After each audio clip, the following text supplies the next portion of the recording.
A gente vai falar agora sobre um tema que à primeira vista é inofensivo, mas pode causar graves prejuízos à vida humana, pode empurrar adolescentes para o precipício, a fofoca nas redes sociais. Não é isso, Beth Veloso? Tudo bem com você? Bom dia, Márcio. Bom dia, ouvintes da rádio e tem quem está acompanhando a gente pelo YouTube. Então, a fofoca faz parte do mundo ocidental, né, Márcio?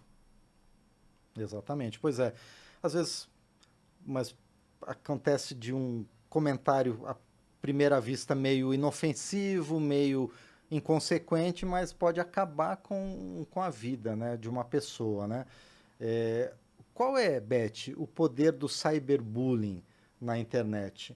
Por que que a gente não dá a devida atenção e mais ainda, como é que a gente pode contribuir para curar, de certa forma, uma sociedade como a brasileira, que é considerada uma das mais fofoqueiras do mundo? Pois é, a fofoca é quase uma pandemia, uma endemia. Ela realmente domina todos os espaços que a gente tem, sociais, o espaço da intimidade, seja no trabalho ou na igreja, né? Seja na mesa do bar ou no trabalho, como eu falei, em todos os lugares. A fofoca, eu vejo ela como a massa do bolo que é temperada com racismo, preconceito, questões de gênero, discursos de ódio. Mas o que eu queria pontuar aqui é que a fofoca não está só no plano da ideia, da ideologia. Ela tem uma motivação, ela vem de um outro lugar, ela vem do lugar do sentir emocional. E aí eu fui pesquisar por que, que a gente vive da fofoca. Ela nos faz sentir importante. Ela promove justamente um sentido de pertencimento e de poder. Porque a partir do momento que eu tenho a fofoca, eu tenho a informação, eu amplifico essa informação, ela me dá visibilidade, ela me coloca num lugar de relevância dentro do espaço virtual e acaba sendo, portanto, uma arma de distinção, de influência, de influencers, por exemplo. E aumenta, por outro lado, a vulnerabilidade do outro, porque para eu ter mais força, alguém tem que perder espaço. Portanto, a fofoca é uma forma de controle nessa sociedade midiática que gera o sensacionalismo, ou seja, um realismo aumentado e viraliza muito rápido. Portanto, Márcio, sempre o viés econômico. A fofoca remunera e as big techs, olha só como são geniais, ganham dinheiro com a fofoca. Eu fico impressionada, portanto, como a gente conseguiu, com uma coisa tão antiga, né, Márcio, que é a fofoca, que a gente fala, nossa, mas isso é coisa de outras gerações, a gente já superou esse pequeno pecado humano. E ela se reinventou justamente no espaço da contemporaneidade, da modernidade, para se materializar em comentários tóxicos e muito desagradáveis. Afinal, nós somos, então, primatas, né, reguladores da vida alheia, bisbilhoteiros high-tech e vampiros telemáticos da reputação de pessoas que não sabem nem qual é o sentido dessa palavra. Como, por exemplo, os mais jovens, né? As pessoas que estão, os adolescentes. E para falar em fofoca, então, o Papo de Futuro trouxe hoje um convidado muito especial, que é justamente o professor, educador, facilitador de biodança Alejandro Toro. Ele vive na Bélgica, é diretor da escola lá e é um neto do Rolando Toro, grande criador, venerado criador da metodologia da biodança.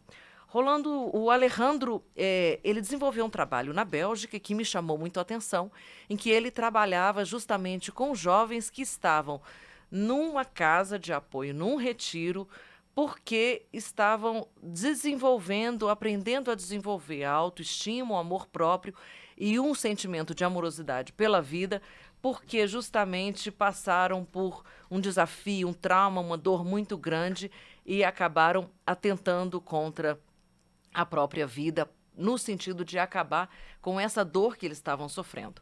Portanto, o que importa e o que interessa no relato do Alejandro Toro é que não é a causa, mas sim o efeito, que foi absolutamente devastador para essas crianças. E esse é o alerta que a gente traz aqui no Papo de Futuro, especialmente para os pais, para os educadores, para a família e para os amigos. Vamos ouvir o Alejandro Toro. Aconteceu que todos esses jovens atravessaram um momento, um período, aconteceu alguma coisa terrível, que foi a porta que se abriu para tentar tirar a vida. Então, mas a coisa interessante que eu descobri foi que não foi o feito em si, essa coisa terrível que poderia ser um abuso, que poderia ser, mas foi tudo o que começou a acontecer em torno a isso. A fofoca, por exemplo. Nós somos o povo mais fofoqueiro do mundo, não? O Ocidente. Em onde o que as pessoas começavam a falar daquilo que eles haviam vivido, vivenciado, foi isso que começou a extirpar eles, a fazer sair eles do quadro social, onde eles se sentiam seguros, da tribo deles, dos amigos, amigas deles, da família incluso, da escola. Tive um caso muito particular onde uma adolescente, ela ficou fora da escola com os professores, o diretor, os amigos, as amigas, incluso a família, que já não que judicaram ela de um jeito muito ruim, além de lá do que aconteceu, e ela se sentia sem sua matriz de suporte afetivo, por causa de tudo o que se falava, que falavam através de Instagram, de diferentes mídias sociais, mas também Telegram, não? E que os jovens nem se dão conta que estão ajudando, puxando a pessoa a pular para a janela. Cada vez que nós estamos fofocando, fazendo partícipe de uma fofoca, estamos participando de um assassinato. É o jeito que eu vejo, porque não é um 50%, um 60%, um 80% dos casos. Foram 100% dos casos que eu vi lá. Não foi o feito em si, que foi terrível esse feito em si, mas foi tudo o que estava detrás. Agora, Beth, a gente já discutiu muitas vezes aqui no Papo de Futuro e uma das conclusões que a gente chega é que as redes sociais elas não são intrinsecamente boas ou ruins, elas são meio que um reflexo, né? Ela potencializa o que está sendo divulgado, um trabalho de arte, por exemplo, um cancelamento moral, por outro lado.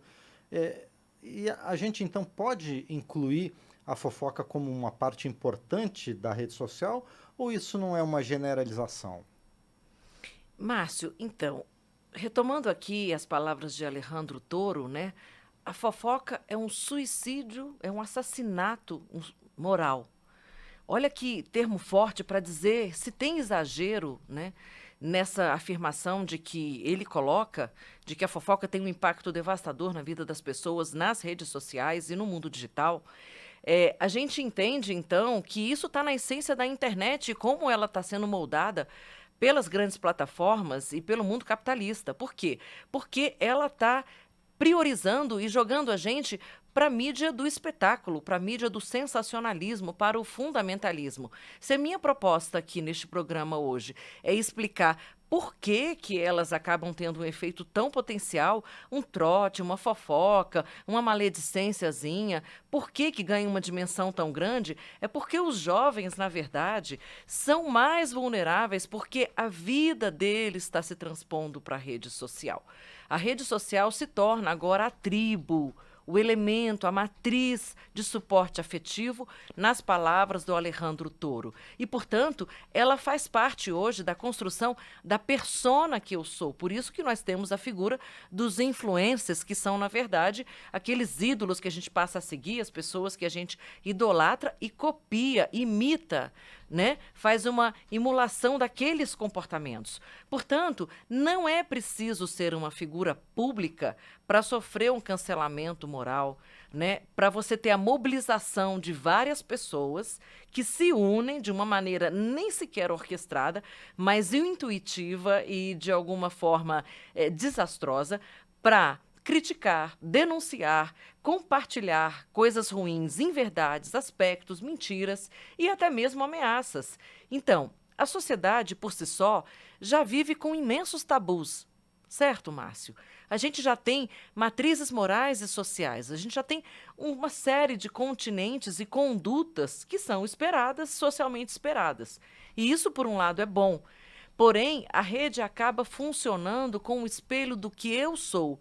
E a partir do momento que essas distorções se tornam um reflexo, como você mesmo colocou, daquilo que não é uma imagem verdadeira de si mesmo, por uma incapacidade de eu buscar a minha verdadeira identidade, aquilo que a gente cria, a gente potencializa e dá todo o espaço para o cyberbullying, né? É curioso ver que até pessoas que têm uma estrutura emocional, uma estrutura de segurança afetiva absolutamente robusta, como é o caso do professor Alejandro Toro, podem ser vítimas e podem se sentir feridas com o cyberbullying na internet e nas redes sociais.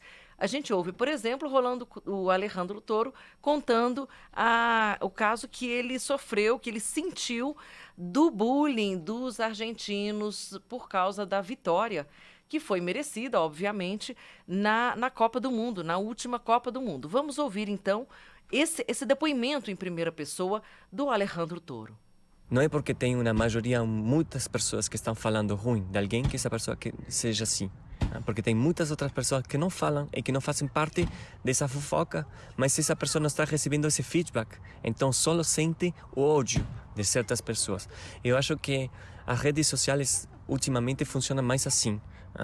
As reações, quando você clica em like, quando você põe e você está reacionando com isso. Eu sou argentino, eu vejo muito isso quando a Argentina ganhou a Copa do Mundo, que todo mundo estava falando em francês, não? L'Argentine ne mérite pas ceci, a Argentina não merece esse, e eram todos franceses que estavam falando. Eu veia como os argentinos clicavam I don't like, estavam, e isso dava mais visualizada. Isso ficava mais print nas screens das pessoas. Então, todo mundo estava falando disso, mas ninguém estava falando bem disso. E os scripts que estão detrás das redes sociais não compreendem essa parte aí. Eles só querem que seja partilhado. E agora, Beth, de que forma a gente pode reagir a essa situação toda? Eu acredito que a atuação individual é o mais importante. É simplesmente eu parar e pensar o que eu estou compartilhando, qual é o mundo que eu quero construir, o que eu quero para a minha vida e qual é o futuro que eu estou escrevendo agora. Por isso eu convido o Alejandro Toro para dizer uma última palavra para a gente. Nós todos temos que ser mais responsáveis e ver o que eu quero compartilhar, o que tem importância para mim e para o mundo que eu quero criar. Porque o futuro não está feito não são coisas que vão acontecer, é o que a gente vai fazer. Qual é a comunidade que eu quero criar? Onde eu quero morar? Como eu quero que sejam as pessoas? Então, meu avô, Rolando Toro, ele falava que não tem crítica construtiva, né? Só existe crítica. Então, eu sempre pongo isso junto com o meu professor da universidade, que ele falava, as pessoas que estão perdendo tempo criticando é que eles não estão tendo tempo para fazer. Eles não estão fazendo nada. Alejandro Toro acredita que se o avô, Rolando Toro, estivesse vivo hoje, ele faria o seguinte comentário: as redes sociais são um método para mandar uma mensagem para o mundo todo. O problema é que nós não temos a mensagem. E eu deixo essa reflexão encerrando aqui o nosso comentário de hoje, Márcio.